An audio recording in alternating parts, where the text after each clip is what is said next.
हे गोष्ट लक्षपूर्वक आहे का? कोणी आलंय का?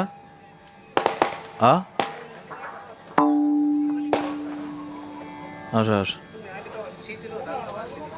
मी आलो तेव्हा पेटलो होतो ना, आता वाजलं.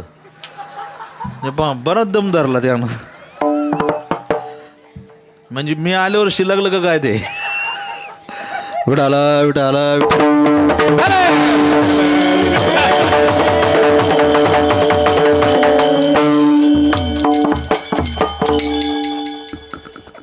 त्याचा तुम्ही चांगला घोटाळा. तुम्ही म्हणले तुम्ही आल्यावर इजलं परत मी आल्यावर पेटलं का? म्हणजे मी पेटवलं का आता? असू द्या इकडं लक्ष बार काय ना. ऐका, नीती महत्वाची. मला नीती सांगायची आणि माझ्या विषयाकडे जायचंय. पोरांनो तुमच्याकरता सांगायचंय खास. या जुन्या माणसांकरता नाही, पोरांनो तुमच्याकरता. आपलं स्वराज्य ग्रुप सगळी तरुण मंडळी तुमच्याकरता. छत्रपती शिवाजी महाराजांची जयंती साजरी करता नाही आली तरी चालेल, पण छत्रपती शिवाजी महाराजांची नीती जिवंत राहणं काळाची गरज आहे. एका मिनिटात इतिहास सांगतो तुम्हाला. ऐका इतिहास. राजे छत्रपती शिवाजी महाराज आणि त्यांचे मावळे, राजे छत्रपती शिवाजी महाराज आणि त्यांचे मावळे, राजे छत्रपती शिवाजी महाराजांनी बोटं कापली होती. कुणाची? शाहिस्ते खानाची. बरोबर, शाहिस्ते खानाची राजे छत्रपतींनी बोटं कापली. आणि राजे छत्रपती शिवाजी महाराज आणि त्यांची मावळी तिथून पसार झाली. शाहिस्ते खानाची रूपवान, देखणी, वयात आलेली सुंदर मुलगी त्या वातावरणाला घाबरली आणि ती सुंदर देखणी मुलगी लपून बसली. राजे छत्रपती शिवाजी महाराज आणि त्यांचे मावळे शाहिस्ते खानाचे बोट कापल्यानंतर पसार झाले. शाहिस्ते खानाचे सेवक आले आणि शाहिस्ते खानाचे सेवक शाहिस्ते खानाला म्हणतात, खान साहेब क्या हुआ, खान साहेब क्या हुआ. त्यावेळी शाहिस्ते खान सांगतो, अरे काय झालं नाही, पण अगोदर माझ्या मुलीला शोधा. शाहिस्ते खानाचे सेवक शाहिस्ते खानाच्या मुलीला शोधू लागले. बराच वेळ मुलगी शोधली. मुलगी लपून बसलेली होती. मुलगी काय सापडायला तयार नाही. आता मात्र शाहिस्ते खानाचे सेवक गडबडले आणि शाहिस्ते खानाचे सेवक शाहिस्ते खानाकडे गेले. शाहिस्ते खानाला काय म्हणतायत लक्षपूर्वक ऐका. शाहिस्ते खानाला म्हणतायत, खान साहेब, खान साहेब, आपली मुलगी कुणीतरी पळवली वाटतं. आपली मुलगी कुणीतरी पळवली वाटतं. आम्हाला तर वाटतंय आपली मुलगी नक्की शिवाजीनं पळवलेली असावी. शिवाजीनं पळवलेली असावी. हे शब्द शाहिस्ते खानाच्या कानावर पडले. रक्त वाहत होता हातातून. हात झटकला तर रक्त सेवकाच्या अंगावर उडालं आणि शाहिस्ते खान सेवकांना सांगतो, तुम्ही म्हणताय ना माझी मुलगी शिवाजीच्या ताब्यात असेल. अरे माझी मुलगी जर शिवाजीच्या ताब्यात असेल तर मरेपर्यंत तिच्या केसाला सुद्धा धक्का लागू शकत नाही. हा माझा विश्वास आहे. हा दुश्मनाचा विश्वास आहे. ताई जा त्याला घेऊन. तो लय वेळाचा डिस्टर्ब करून राहिला. जा त्याला बाहेर घेऊन. त्याची मम्मी कुणाची असेल घेऊन जा. मम्मी त्याची कुठे देऊन टाक लगेच. म्हणजे मी वातावरण तयार केलेलं एका मिनिटात बोंगा करून टाकतो तो. कारण पोरं कीर्तनात शांत बसायला सुद्धा पुण्य लागतं. त्याच्याकरता गरोदरपणात ज्ञानेश्वरी पारायण करावं लागतं. त्याच्याकरता गरोदरपणात काय कीर्तन श्रवण करावे लागतात. तेव्हा पोरं शांत बसत असतात. आता ही जी पोरं शांत बसली ना, यांचे आईबाप भाग्यवान आहेत. नाही काय पोरं नाही ऐकूनच देणार नाही. त्यांनी ठरवलं नाही जमणारच नाही. ते माणूस अवघड आहे. ते विक्षेप करायला लागलं का मग आईनं थोडं लांब घेऊन गेलं पाहिजे त्याला. मग काय होतं, मुद्द्याचा विक्षेप होऊन जातो.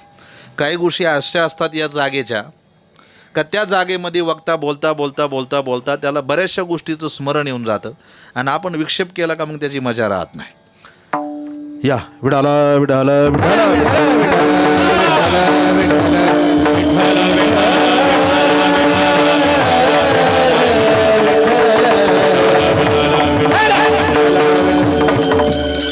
विचार करा तुम्ही.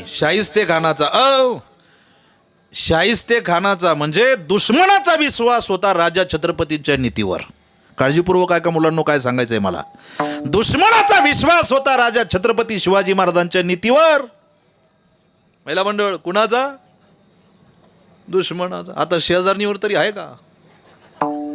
हा, नाही. नवऱ्यावर तरी आहे का? नाही. नाही. झोपल्यावर मोबाईल यूज किती तू त्याचा.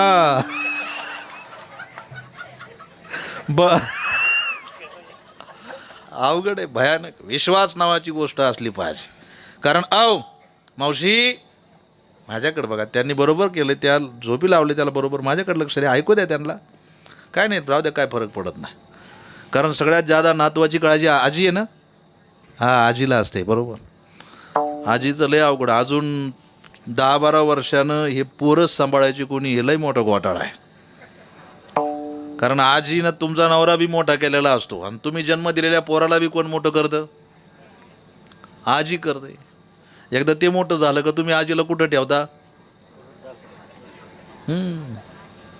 अशी जिरण ना तुमची. मी लय बोलत असतो, पण मी आता बंद केलं एवढ्यात. ते मला आवर घातला लय जरा नाही. ते म्हणले नका बोलत जाऊ, काय करायचं तुम्हाला, तुमचे पैसे घेत जा आणि निघा. बरं, लोक काही अर्थ काढतात. लोक वेगळं, पूर्ण बोललेलं नाही लोक विचार करत. एखादी गोष्ट खटकली का लोक तेवढाच मुद्दा करणार. आपण शेतकऱ्याविषयी म्हटलं ना, बा शेतकऱ्याचा विचार करणं गरजेचं आहे, शेतकरी वाचला पाहिजे, शेतकरी जगला पाहिजे. लोक लगेच त्याच्यात वेगळा दृष्टिकोन दाखवतात, वेगळं बदल करतात. आता एक 8 दिवसापूर्वी मी एका कार्यामुळात म्हणलो, शेतकऱ्याच्या दुधाचा विचार केला पाहिजे. यावर तुमचं काय मत आहे? बोला की सगळे. शेतकऱ्याच्या मालाला हमी भाव दिला पाहिजे, यावर तुमचं काय मत आहे? बरोबर आहे. आता याच्यात काय राजकारण केलं का मी? ते म्हणले नाही महाराज, तुम्ही राजकारणच करता. आता संबंध लावायचा कसं तापकिरी भाऊ? अवघड आहे. लोक काय बोलतील आणि काय नाही तपासणार आहे. लोकांनी काही करू द्या, महाराजानं फक्त पानटपरी पुढे उभा राहू द्या. नाही, लोक म्हणतील पेतो तो कधी मध्ये. काय झालंय? फक्त उभा राहिलाय महाराज. आणि यानं काही करू द्या, यानं एखादच नाही पाहू द्या. आज श्रावणी सोमवार नाही पाहत काही जण. भयानक आहे. तुम्हाला वाटतं हे महाराज वाजवणं, हे गायक वादक, तुम्हाला वाटतं बा आम्ही लय पैसे घेतो, तुम्ही आमचे कपडे पाहता, तुम्ही आमच्या गाड्या पाहता, पण तुम्ही त्याच्या पाठीमागच्या कष्टाचा विचार जरा एकदा करत जा. निवांत विचार करत जा एका कष्टाचा थोडा. तुम्हाला वाटतं का हे पाक वाजवणं सोपं आहे? तुम्हाला वाटतं? मग शिकते महाराजांनी वाजवत होते, तुम्ही एक टाळी नाही वाजवू शकल्या. तुम्हाला देवानं हात तर दिलेत ना टाळी वाजायला. बरं, तुम्ही म्हणलं ना आम्हाला कळत नाही, पण आवाज जादा आला म्हणून तर टाळी वाजवायची ना. काय अडचण आहे प्रतिसाद द्यायला? आपल्याच्यानी टाळी वाजवतो होत नाही.